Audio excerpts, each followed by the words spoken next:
Shalom, welcome to Up Close and Personal Podcast with me, Rebecca Masih from Menara Doa, Jakarta.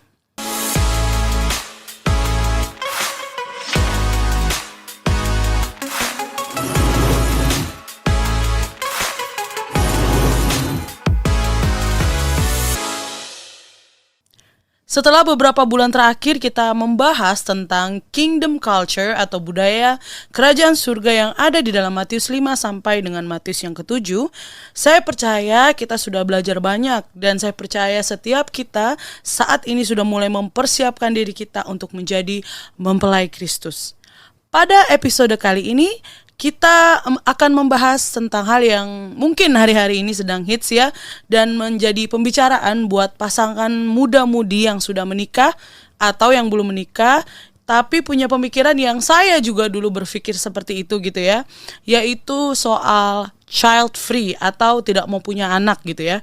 Bahkan ada yang memilih untuk mempunyai pet gitu ya, anjing, bisa kucing atau apapun itu, daripada punya anak, dan menganggap pet itu adalah seperti anak mereka sendiri. Masih dengan narasumber kita, Ibu Elka Wijanarko. Shalom Ibu. Shalom Eka, shalom semuanya. Iya Bu, fenomena nih child free di tahun yang makin modern ini ya. Banyak orang yang ya itu dia, dulu pun saya berpikir seperti itu dan pengennya seperti itu gitu ya, tidak mau punya anak gitu ya. Nah, bagaimana menurut pandangan Alkitab gitu ya, di dalam Alkitab, apakah hal tersebut dibenarkan atau bagaimana tuh Bu? Kalau masalah dibenarkan, kita melihat terlebih dahulu di dalam firman Tuhan bagaimana Tuhan menciptakan kita manusia. Iya. Ya, gitu kita harus ke sana. Ya. Nah, di dalam Kejadian pertama, Kejadian 1 di ayat yang ke-26 sampai ke-28, Allah berfirman, baiklah kita menjadikan manusia menurut gambar dan rupa kita. Ya, menurut gambar dan rupa kita supaya mereka berkuasa atas ikan-ikan di laut dan burung-burung di udara, dan atas ternak, dan atas seluruh bumi, dan atas segala binatang melata yang merayap di bumi. Maka Allah menciptakan manusia itu menurut gambarnya, dan menurut gambar Allah diciptakannya laki-laki dan perempuan. Diciptakannya mereka. Allah memberkati mereka, lalu Allah berfirman kepada mereka, beranak cuculah, dan bertambah banyak, penuhilah bumi, dan taklukkanlah dan berkuasalah atas ikan-ikan di laut dan burung-burung di udara dan di atas segala binatang yang merayap di bumi. Nah, itu adalah firman Tuhan. Ya. Firman Tuhan yang Tuhan sudah suatu rancangan kehendak Tuhan yang mana yang Tuhan sendiri yang menjadikannya, yaitu menciptakan manusia yang serupa dengan gambarnya. Image, karakter, semuanya sifat-sifat dengan gambarnya, tetapi yang memiliki tubuh, ya, sehingga kemudian karena Allah itu adalah roh, ya, tentunya tidak ada gender, ya, tetapi kemudian Allah mau menciptakan suatu kerajaannya yang di surga yang tidak kelihatan untuk kelihatan di bumi. Nah, diciptakannya manusia yang sama karena dia sebagai wakil ya, sebagai representatif dari kerajaan surga yang sama, yang memiliki kuasa dan otoritas yang sama. Maka diciptakan manusia. Manusia di sini Tuhan sudah jelaskan adalah laki-laki dan perempuan. Kemudian di ayat yang ke-28 Allah memberkati mereka dan berkata, beranak cuculah. Nah, disitulah terjadinya suatu perkawinan pertama. Pernikahan agung pertama, yaitu di dalam Kejadian 1 ayat 28, Allah memberkati mereka, lalu berfirman kepada mereka, beranak cuculah dan bertambah banyaklah. Nah, di situ jelas laki-laki dan perempuan yang diberkati untuk beranak cucu. Jadi ini firman Tuhan landasannya, BK. Untuk kemudian manusia itu, kita baca selanjutnya, semakin banyak ya, semakin banyak gitu. Nah, ya, kita tidak membahasnya tentang bagaimana jatuh dalam dosa, itu sudah kita bahas ya. Tetapi setelah kemudian kehidupan semakin banyak seperti itu, tetap itu adalah suatu kehendak daripada Tuhan. Kembali ke rancangan pertama. Walaupun sempat nih Tuhan marah, murka karena begitu manusia itu menjadi jahat ya. Ingat kejadian di dalam Kejadian 6, manusia tambah jahat sehingga Tuhan mau membinasakan dan menghabiskan semuanya, tapi Tuhan tetap memilih, yaitu Nuh, kita tahu ya. Dan Nuh tidak dipilih sendiri, bersama dengan istrinya yang mana mereka sudah memiliki anak-anak dan juga anak-anaknya sudah memiliki istri. Iya. Ya, dan juga diberikan untuk Nuh mengambil binatang-binatang sepasang-sepasang. Ya. Nah, kembali setelah itu terjadilah mereka beranak cucu lagi. Karena itu tetap masuk di dalam garis rancangan Tuhan, desain Tuhan yang pertama kali, dan itu nggak akan berubah, BK. Nah, saya nggak paham dengan keadaan sekarang, tetapi inilah kalau BK tanya bagaimana.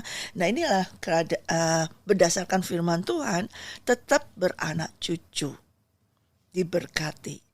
Nah, kalau tadi BK katakan ada orang yang tidak mau mempunyai anak, tapi saya tanya, apakah mereka menikah? Biasanya pasangan muda sih. Nah, sudah menikah. Seharusnya kalau mereka menikah, mereka mempunyai anak dan mereka akan berdoa kepada Tuhan diberkati untuk memiliki anak. Tetapi memang ada Tuhan memilih kepada beberapa orang yang untuk tidak menikah. Nah, tentu kalau orang yang tidak menikah ya tidak bisa mempunyai anak. Iya. Nah, tetapi yang sekarang yang BK mau ini kan tadi adalah orang yang sudah menikah, Iya. kan, tetapi mereka nggak mau punya anak. Ya, berarti mereka menentang ya kehendak daripada Tuhan. Lalu untuk apa mereka menikah?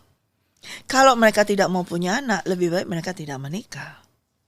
Hidup kudus di hadapan Tuhan, nah itu lebih jauh berkenan daripada menikah tetapi menolak untuk tidak menjadi firman Tuhan masuk dalam kehidupannya. Begitu, Bega? Iya, Bu. Kalau aku dulu juga kan punya pemikiran seperti itu ya. Aku kalau nanti one day menikah, aku gak mau punya anak gitu ya. Karena mungkin ya banyak lah faktor yang membuat aku bilang begitu. Tapi salah satunya adalah ini ya. Kan di ayat 28, beranak cuculah dan bertambah banyak gitu ya. Aku berpikir gini,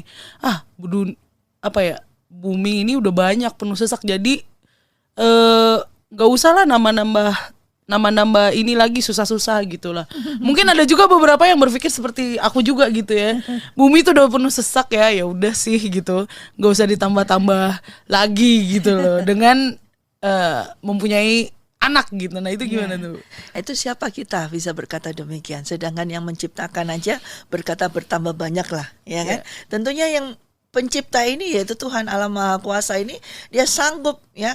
Tempat bumi yang diciptakan ini dia tahu sudah, ya sudah saat dia menciptakan pertama kali di Kejadian pertama ayat pertama, dia tahu ini kapasitasnya bisa nampung berapa orang, dia ini pasti tahu deh.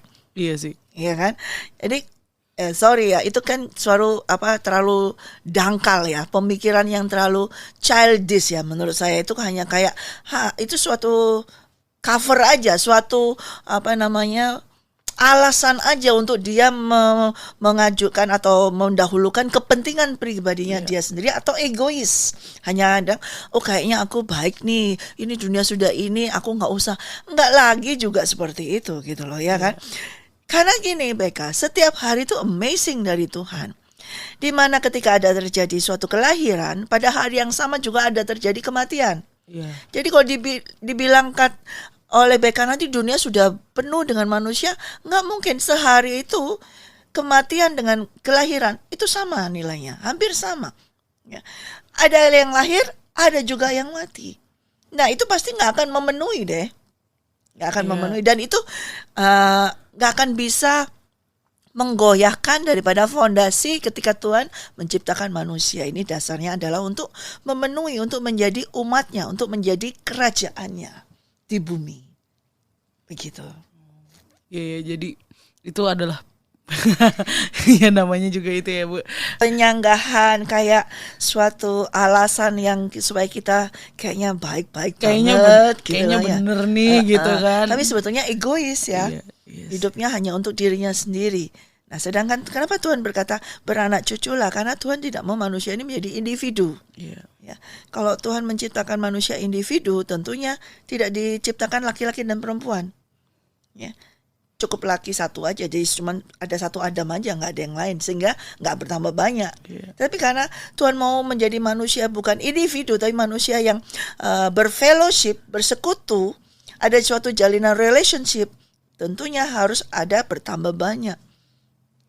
Nah, kalau Adam saja kita udah tahu kalau dia sendirian waktu Hawa belum dibentuk, dia tidak bisa berhubungan atau berfellowship dengan binatang yang itu. Ya, tadi sempat BK katakan sekarang orang memilih pets ya, binatang seperti itu. Padahal jelas di sini nggak ada yang cocok, nggak ada yang sepadan dengan Adam. Di bawah semua binatang yang Tuhan ciptakan, tapi nggak ada yang bisa cocok dengan Adam karena memang bukan pasangannya. Dan Tuhan tahu semuanya ini nggak akan bisa jadi pasangannya Adam. Yang harus terjadi adalah Tuhan membentuk Hawa dari manusia itu lagi. Dari Adam yang sudah dia bentuk, dia ciptakan.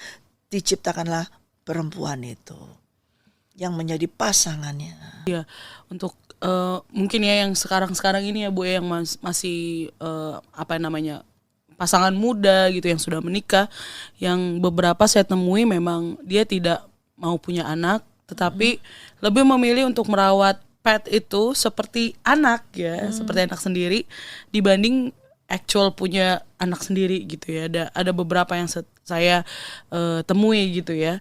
Bahkan di negara-negara yang lain ya, kalau di Indonesia mungkin udah crowded gitu ya. Tapi kan ada negara-negara lain yang nggak terlalu crowded gitu ya, yang bahkan agak-agak krisis gitu ya Bu, untuk punya anak, krisis untuk menikah gitu ya.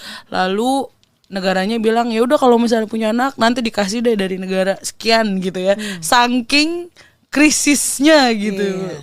Orang-orang berpikir untuk gua nggak mau lagi deh punya anak gitu ya. Dan ya itu dia yang tadi Ibu bilang, egois gitu ya. Sehingga nanti generasi nextnya udah mati jadinya karena nggak ada. Lagi gitu. Ya, itu karena pengaruh dari ilah akhir zaman ini ya. Pengaruh dari ilah akhir zaman ini tentunya iblis ya. Iblis yang meracuni, yang merusak, yang menyesatkan pemikiran dari anak-anak yang terlahir di zaman milenium ini. Mereka sudah disesatkan, dan karena juga dari pihak orang tuanya tidak memberikan landasan fondasi tentang Alkitab firman Tuhan yang benar, sehingga mereka gampang disesatkan ya. Nah, hal inilah yang selalu memang iblis mau menghancurkan apa yang Tuhan buat pertama kali dari Kejadian. Memang Tuhan mau menghancurkan setiap rencana Tuhan. Memang iblis mau menghancurkan setiap rancangan Tuhan, itu mau dihancurkan.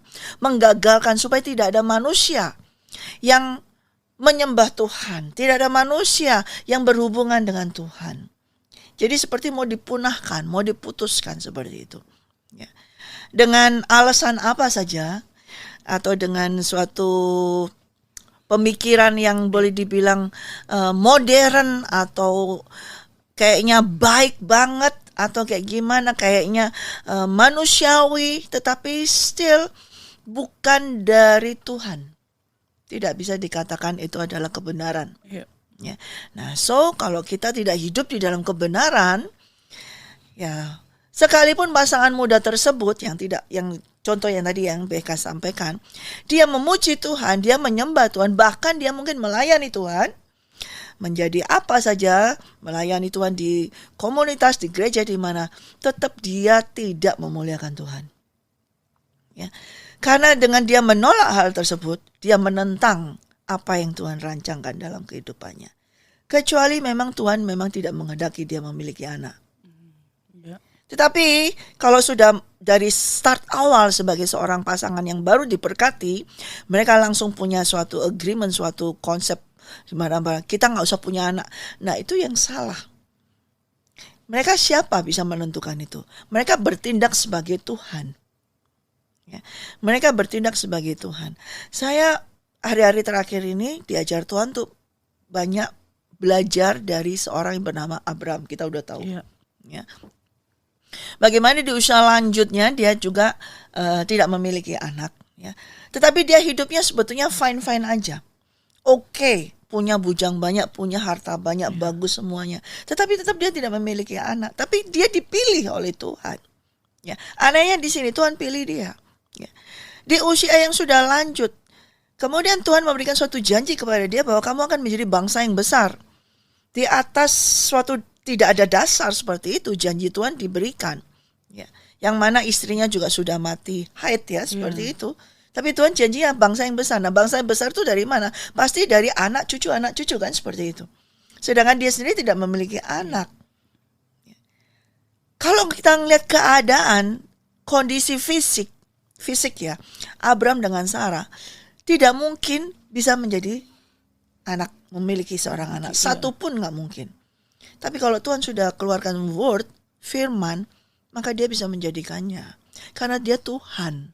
Ya. Dan sedangkan Abram pada saat itu tidak ada keinginan untuk tidak punya anak. Memang dia tidak punya anak. Dan dia berkata, engkau tidak memberikan aku anak. Nah, seperti itu. Tapi Tuhan katakan, aku berjanji. Tuhan memberikan. Ya. Itu bedanya dengan pasangan yang sekarang. Pasangan yang sekarang mereka bertindak sebagai Tuhan. Aku gak mau punya anak. Ya. Itu sama dengan juga, aku gak mau ikut Tuhan. Aku gak mau mengikuti segala kehendak Tuhan. Aku mau hidup sendiri. Nah, kalau dia sudah menentukan, aku gak mau punya anak. Tapi dia menikah. Itu lucu banget, gitu loh. Kalau dia katakan, aku gak mau punya anak, kemudian dia bisa berkata, ya kalau gitu, buat apa kamu diciptakan? Ya. Setiap dari orang yang sudah Tuhan ciptakan, pasti ada tujuan hidup yang Tuhan sudah tentukan. Kita tidak bisa mengambilkan, membuat suatu tujuan hidup kita sendiri, nggak bisa. Ya. Pasti dari kita adalah tujuan hidup dari Tuhan yang diberikan kepada kita. Ya. Apalagi kalau orang itu mengenal Tuhan, kemudian mereka ambil keputusan seperti itu, salah besar. Dan tidak ada dasar rohani yang benar.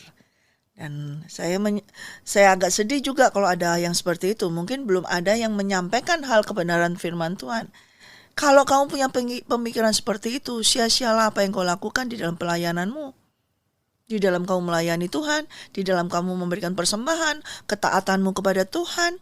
Di dalam segala hal kamu taat, tapi dalam hal satu, dengan waktu kamu berkata, aku tidak mau punya anak, kami tidak mau punya anak. Itu kamu sudah gak taat sama Tuhan. Tadi di Kejadian 1:28 itu ada perintah.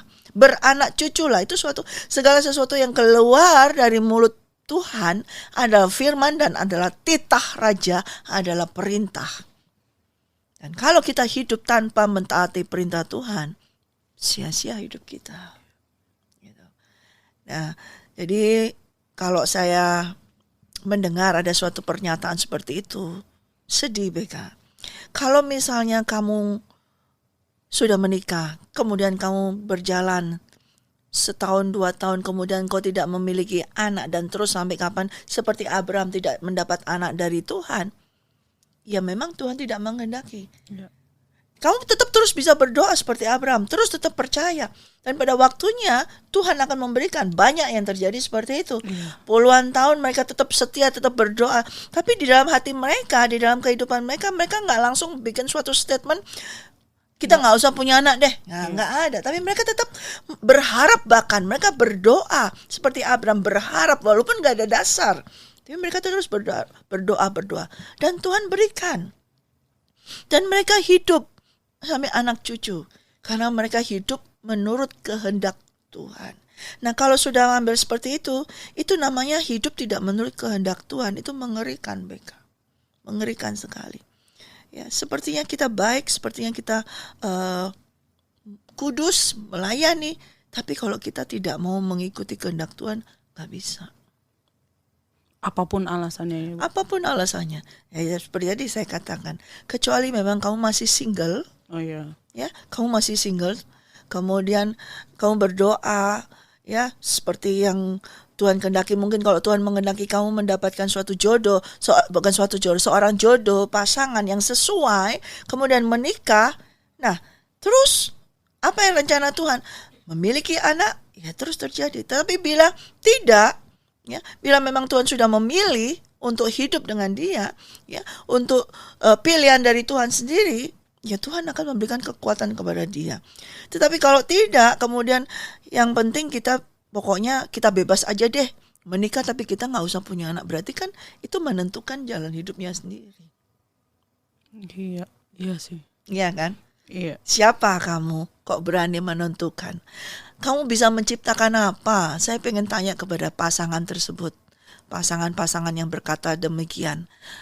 Kita nggak mau punya anak. Saya mau bertanya. Kamu bisa menciptakan apa sih? Apa yang kecil, sekecil apa yang bisa kau ciptakan? Kamu bukan pencipta. Kenapa kamu bisa berkata demikian? Sedangkan saya bertanya, kamu berasal dari mana? Kalau kamu tidak berasal dari seorang anak, kamu tidak bisa. Iya. Ya kan? Tidak bisa hidup. Kalau misalnya orang tuamu juga berkata, aku tidak mau punya anak, ya nggak ada kamu. Iya sih. Ya kan? Iya. Nah itu ada semuanya. Tetapi tidak demikian terjadi. Ini terjadi karena ilah zaman akhir ini yang menyesatkan untuk menjadi manusia itu semakin egois, semakin hanya mencintai diri sendiri. Mencintai diri sendiri. Ya saya yakin seperti tadi katakan BK, akhirnya mereka pelihara sesuatu, binatang seperti itu. Yeah. Karena still di dalam hatinya mereka membutuhkan sesuatu yang harus mereka rawat. Mereka didik. Karena itu suatu image, karakter yang ilahi dari Tuhan yang diturunkan kepada kita. Bahkan sekalipun saya tidak menikah, dan itu memang adalah pilihan dari Tuhan, dan saya mengikuti tunduk atas perintah Tuhan. Yeah. Dan tentunya ketika saya tidak menikah, saya tidak mempunyai anak. Tetapi di dalam hati saya tetap ada seorang hati ibu. Ini nggak bisa saya pungkiri, karena ini merupakan hati Bapak yang diturunkan ke saya. Oleh karena itu ketika setiap kali saya melihat siapa saja, ada hati seorang ibu yang ingin merawat, yang ingin menuntun, yang ingin menasehati, yang ingin memberitahukan, itu ada. Iya. Kau merasakannya. Walaupun saya tidak memiliki anak secara fisik dari jasmani saya, biologi saya, tetapi saya memiliki manusia roh yang selalu ingin merawat, membimbing, menasehati. Itu gak bisa dipungkiri. Itu selalu ada. Makanya saya limpahkan kepada siapa saja yang mau. Itu terus saya. Dengan memberi, dengan apa saja, itu akan keluar. Nah terbuktikan mereka pakai binatang. Yang mereka keluarkan perasaan untuk ngelus-ngelus, kasih susu, kasih makanan, seperti itu. Beliin apa, Nah, kenapa kok ke binatang? Kok nggak ke anaknya sendiri? Atau anaknya orang? Kalau misalnya dia tidak bisa punya anak, dia bisa ngambil anaknya orang, kemudian dia rawat. Ngapain ngerawat binatang? Binatang itu adalah Tuhan yang sudah ciptakan, Tuhan sudah sediakan makanannya mereka sendiri. Kalau kita nggak punya anak, nggak bisa punya anak, masih banyak anak-anak yang terlantar, masih banyak anak-anak yang bisa kita tolong, kita rawat, kita bantu. Nah itu lebih sesuai dengan kehendak Tuhan. Ya, karena apalagi kita bukan hanya membantu secara fisik, kerohanian mereka yang penting kita bawa, kita bimbing, kita arahkan. Nah itu pasti adalah untuk kerajaan surga. Tuhan pasti akan disenangkan. Ya.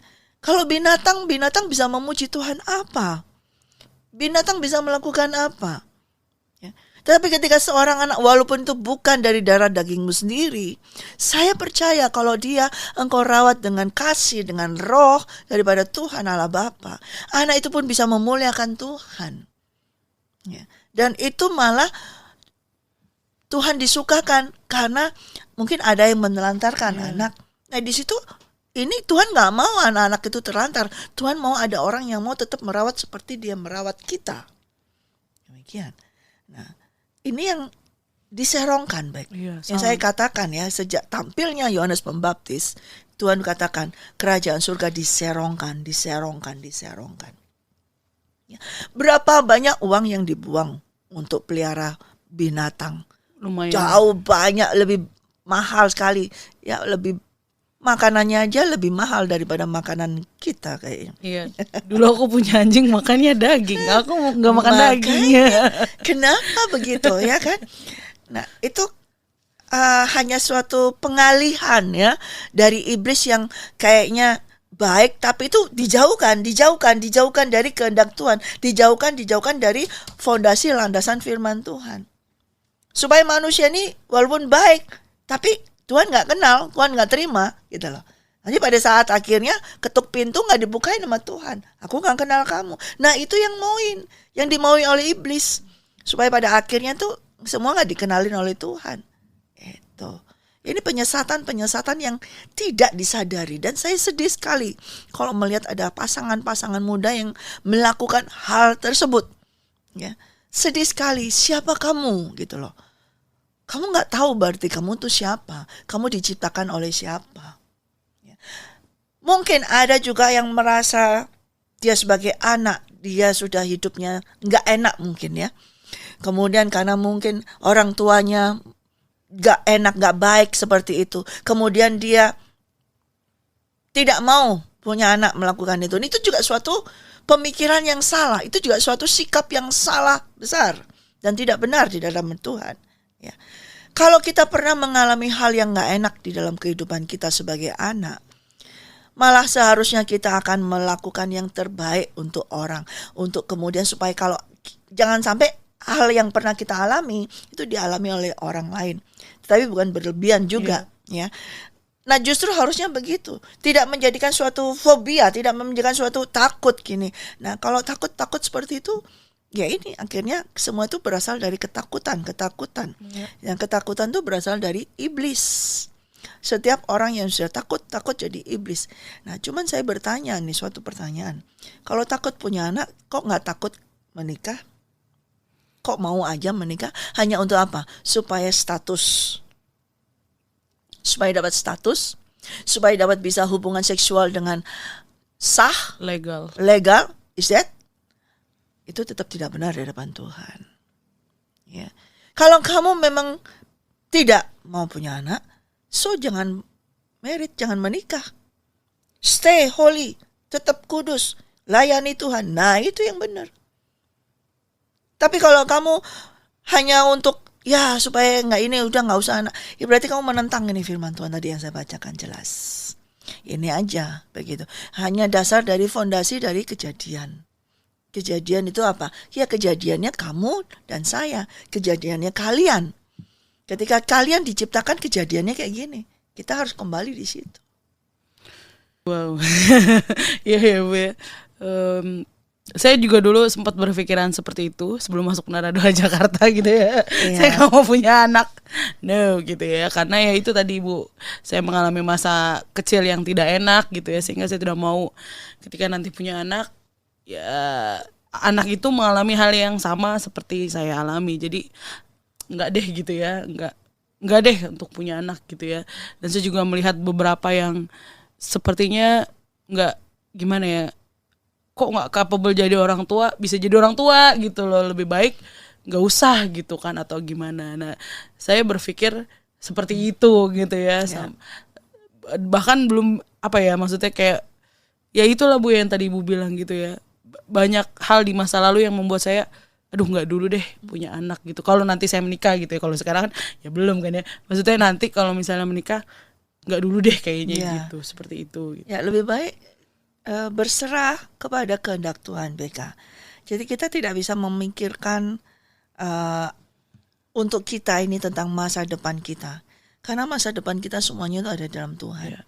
Lebih baik kita masuk di dalam pemikiran Tuhan, kita masuk dalam firman Tuhan.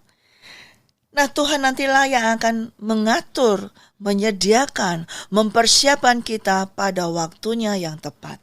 Tapi kalau kita sudah situ, berarti kita ini sudah pasang kubu nih. Kita sudah pasang benteng sendiri, bentengnya kita sendiri. Padahal yang harus menjadi benteng kita adalah Tuhan Yesus. Kubu pertahanan kita adalah Tuhan Yesus. Bukan ketakutan kita, bukan ketidakpercayaan kita, bukan diri kita, tapi kita harus, benteng kita adalah Tuhan Yesus Kristus. Kalau kamu sudah katakan aku gak mau deh, berarti kita sudah langsung build the wall, Ya. kita langsung buat tuh tembok, ya nggak akan bisa. Nah ini harus di break semua, harus bersih. Tidak ada tembok, tidak ada benteng, tidak ada kubu-kubu pertahanan kita manusia, tidak ada kubu-kubu egois kita, tidak ada tembok-tembok yang tinggi, yaitu kesombongan kita. Kita harus mau rendah, kita harus masuk. Ya, Tuhan tahu kita waktu diciptakan. Dia tahu tujuan kita sejak awal itu, dia sudah tahu. Setiap orang yang diciptakan, Tuhan memiliki tujuan yang spesial untuk setiap orang tersebut. Ya. Kapan dia menikah, kapan dia mempunyai anak, dengan siapa, bagaimana, Tuhan sudah memilikinya. Ya. Waktu saya dulu hidup juga tidak ada tujuan untuk tidak menikah. Tidak, pasti tidak, karena saya bergaul ya, saya senang itu.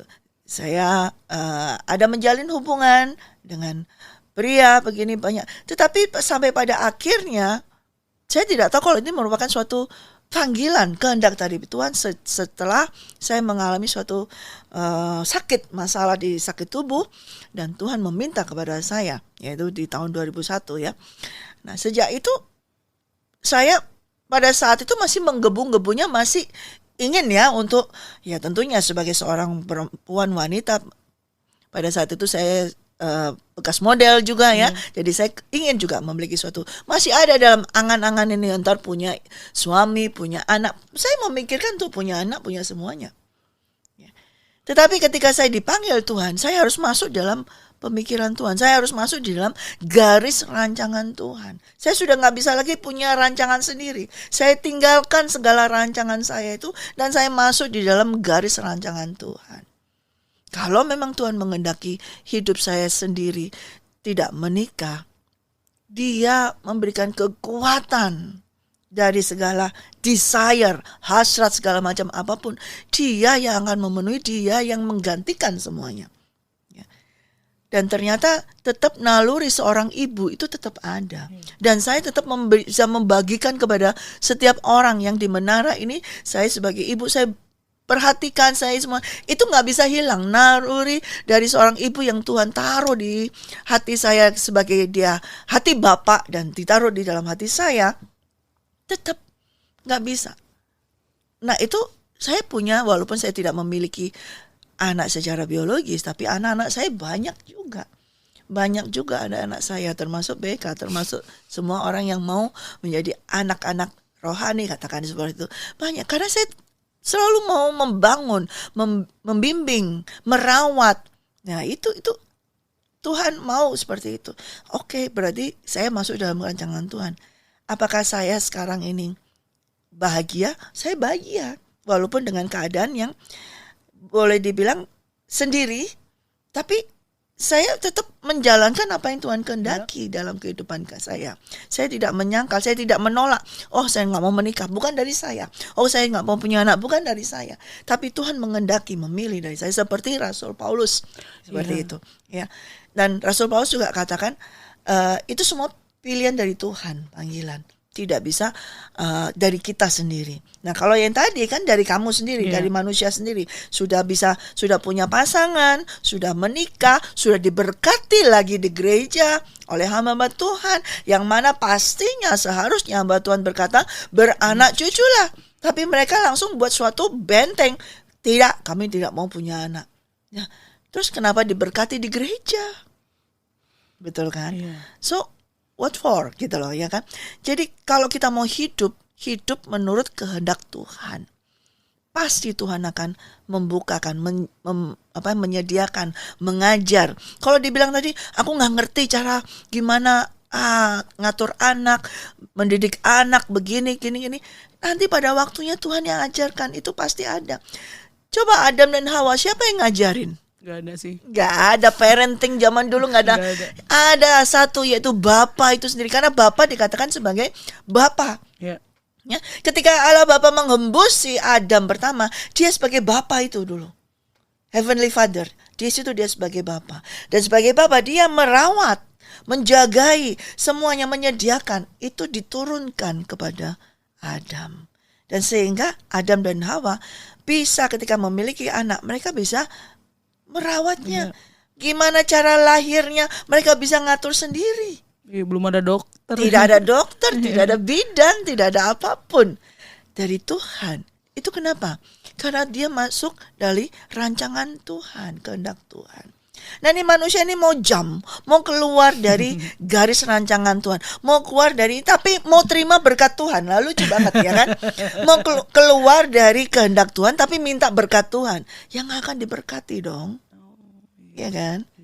Ya mungkin mereka tetap sukses, tapi percayalah, kalau mereka menentang ini, mereka mendapat berkat bukan dari Tuhan. Iblis bisa memberkati. Gitu. Yang nanti bisa dilihat adalah di akhir hidupnya. Apakah Tuhan mengenal mereka? Kalau mereka sudah pakai bangun tadi itu salah. Kami tidak mau punya anak. Saya katakan itu salah. Gitu, Bek. Wow, saya pribadi sangat ditegur ya, karena mungkin ada sikit-sikit gitu ya, masih ada sikit-sikit gitu ya yang berpikir seperti itu gitu ya. Tapi saya percaya kita semua belajar gitu ya, buat para new couple, pasangan-pasangan muda gitu ya. Ada pesan gak nih ya Bu? Spesial nih buat para pasangan-pasangan yang mungkin baru menikah dan berpikir seperti yang tadi itu, Bu. Child free. Itu sesuatu yang bukan bagian kamu untuk menentukan tentang child free. Ya. Adalah bagianmu ketika kamu masuk di dalam garis rancangan Tuhan. Apalagi ketika kamu sudah mendapat pasangan, ada seseorang yang mencintai kamu dan kamu mencintainya, dan sama-sama percaya kepada Tuhan Yesus. Kemudian kalian diberkati di gereja, pemberkatan nikah. Berarti kalian harus tahu bahwa itu adalah pernikahan kudus dan itu adalah milik Tuhan. Dan hidupmu, apakah itu suami atau istri, kalian berdua adalah milik Tuhan, bukan milikmu sendiri. Jadi itu bukan keputusan kamu untuk kamu tentukan, tapi itu adalah miliknya Tuhan. Tuhan yang tentukan. Jadi lebih baik adalah, Tuhan, ini kami, berkati kami, tentukan kami sesuai dengan kehendak-Mu. Kalaupun saat ini kayaknya kami gak mampu untuk merawat seorang anak, kami gak paham, gak mengerti. Tapi kalau Tuhan Engkau memberkatinya, kami mau menerimanya karena anak itu adalah berkat daripada Tuhan. Ya, saya mau membaca di dalam Amsal ya. Di Amsal